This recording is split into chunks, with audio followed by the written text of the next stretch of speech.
morning, sir. I want to introduce myself to you.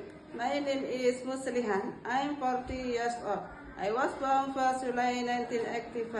I come from Lombok of Indonesia. My height is 150 cm. My weight is 50 kg. My last education is junior high school.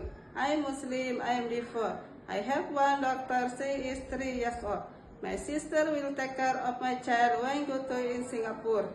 I have experience before Lombok for 2 years. My job is take care 1 year old child, cooking and housekeeping.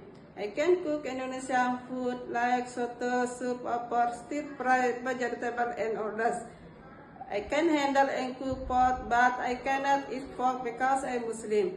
I can take care of baby, children and elderly. I'm not afraid of dog.